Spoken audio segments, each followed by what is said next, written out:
कहानी में पेश किए गए तमाम किरदार फर्जी हैं। कहते हैं वक्त को कभी बुरा नहीं कहना चाहिए, मगर न जाने कैसा दौर आ गया है।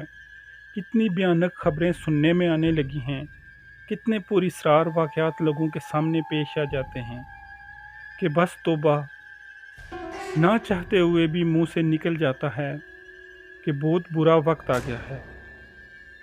एक दफ़ा का जिक्र है, राबिया नामी एक नेक और ईमानदार खातून थी। उनके 5 बच्चे थे।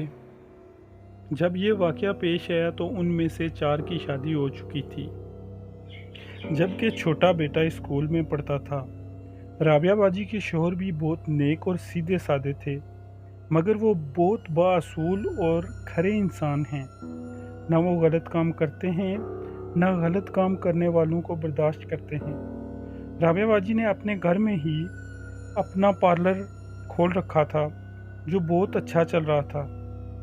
राबिया बाजी किराए के मकान में रहती थीं और जल्द अज जल्द अपना ज़ाती घर खरीदना चाह रही थी, जिसके लिए वो पार्लर में दिन रात मेहनत कर रही थी। उन्होंने कोई हेल्पर भी नहीं रखी हुई थी और खुद ही सारा दिन घर और पार्लर की जिम्मेदारी संभाल रही थी। राबिया बाजी के पड़ोस में एक औरत थी जिसका नाम नसरीन था। वो कोई 4-5 साल से इनकी पड़ोसन थी और इसका राबिया के घर आना जाना था।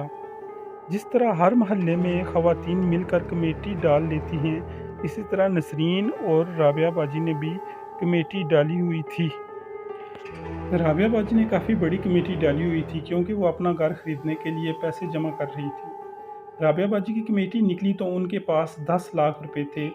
अभी वो बैंक में रखवाने जा ही रही थी कि नसरीन सख्त घबराई हुई उनके घर आ गई और उनको बताया कि उनके घर चोरी हो गई है और उसकी बेटी का सारा जेवर कोई चुरा कर ले गया है। नसरीन के 2 बच्चे थे। बेटी बड़ी थी और उसकी शादी होने वाली थी, जबकि बेटा राबिया बाजी के बेटे के स्कूल में ही पढ़ता था। नसरीन की परेशानी देखकर राबिया ने 10 लाख रुपए उसके हवाले कर दिए। नसरीन ने वादा किया कि वो 1.5-2 महीने में वो पैसे लुटा देगी, मगर चंद रोज़ बाद तो राबिया पर जैसे हैरत का पहाड़ टूट गया। नसरीन रातों रात अपनी पूरी फैमिली के साथ गायब हो गई। वो भी किराए के घर में रहते थे और उसका शौहर भी वहीं कहीं करीब काम करता था। वो इतनी खामोशी से फरार हुए, किसी को पता तक नहीं चला। यहाँ तक कि उसने कब अपने बेटे को स्कूल से निकलवा लिया था, किसी को इल्म नहीं हुआ। राबिया इतनी शॉक्ड थी कि बीमार पड़ गईं। 10 लाख रुपए उनके लिए बहुत बड़ी अमाउंट थी, उनके खून पसीने की कमाई थी। सबसे ज़्यादा डर उन्हें इस बात का था कि अगर उनके शौहर को इनकी बेवकूफ़ी पता चल गई तो वो बहुत नाराज़ होंगे।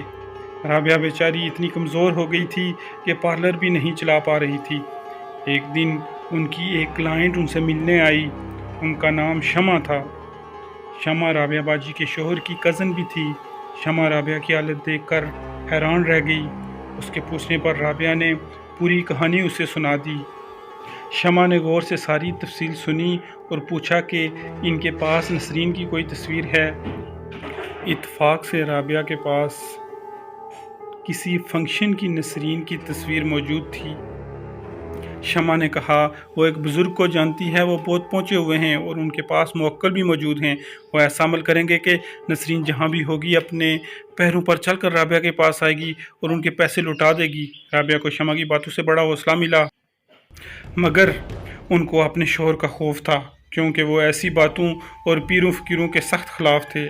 शमा ने कहा कि वो बाबा को उस वक्त राबिया के घर लाएगी जब उनके शौहर मौजूद नहीं होंगे और उनको इल्म नहीं हो सकेगा। किस्सा मुख्तसर, एक दिन शमा उन बुज़ुर्ग को राबिया के घर ले आई। राबिया हैरान रह गई। सिवाय लंबी काली दाढ़ी के उन हज़रत में ऐसी कोई चीज़ मौजूद नहीं थी कि उनको बुज़ुर्ग कहा जाए। गंदे कपड़े, काला स्याल रंग, लाल सुरगुर्ती और जायज़ा लेती आँखें और इंतहाई मकरू मुस्कुराहट। खैर, ना चाहते हुए भी राबिया ने उस आदमी को पूरा वाक़या सुना दिया और नसरीन की तस्वीर भी दे दी। शमा ने कहा था, ये बाबा खल्के खुदा की खिदमत करता है और एक पैसा भी नहीं लेता। और उस वक्त बाबा ने भी पैसों का कोई जिक्र नहीं किया। बाबा ने राबिया के पूरे घर का मुआयना किया, हर खिड़की और दरवाजे पर न जाने क्या पढ़कर फूंका और जाते हुए घर के गेट पर ढेर सारा सरसों का तेल डालकर चला गया। दूसरे दिन से राबिया की ज़हनी हालत अजीब सी हो गई। बीमार तो वो पहले ही थी, उनका ज़हन जैसे माऊफ हो गया। वो बाबा उन्हें हर दूसरे दिन फ़ोन करता और पैसों का तकाजा करता, कभी 5,000 तो कभी 10,000। राबिया का ज़हन जैसे उस शख्स ने हेपेटाइज कर दिया था। वो उसकी हर फरमाइश पूरी कर रही थी, मगर उनको अच्छी तरह मालूम था कि उनके साथ कुछ बहुत गलत हो रहा है। राबिया बाजी के बैंक अकाउंट में चंद लाख मौजूद थे, जिनका इल्म शमा को था, क्योंकि शमा उनके शौहर की रिश्तेदार थी और उसका पार्लर में हमेशा से आना जाना था। राबिया बाजी बुरी तरह उस शख्स के चुंगल में फंस गई थी, मगर उनके अंदर किसी को कुछ भी बताने की हिम्मत नहीं थी।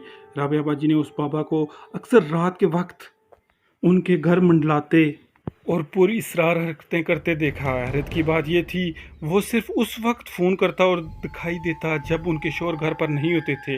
फिर एक दिन राबिया की शादीशुदा बेटी फरीहा उनके पास रहने के लिए आई। वो बहुत ही नेक और इबादत गुजार लड़की थी। फरीहा अपनी अम्मी की हालत देखकर बहुत परेशान हो गई। राबिया तो नीम पागल लग रही थी।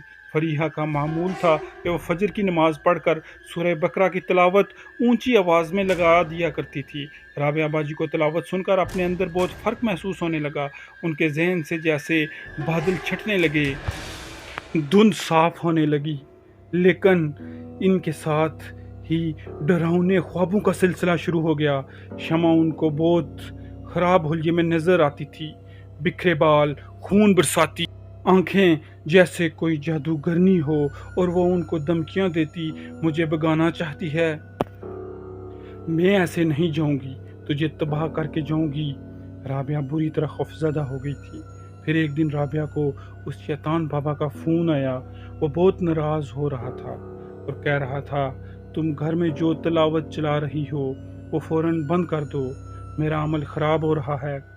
अगर तुमने तिलावत बंद नहीं की तो तुम्हारे पैसे नहीं मिलेंगे और तुम्हारे साथ बहुत बुरा होगा, बहुत बुरा।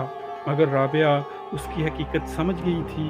उन्होंने अपनी बेटी को सारी बात बता दी और फरीहा ने भी अपने अब्बू को एतमाद में ले लिया और सारा किस्सा सुना दिया और वादा लिया कि वो राबिया पर गुस्सा नहीं करेंगे।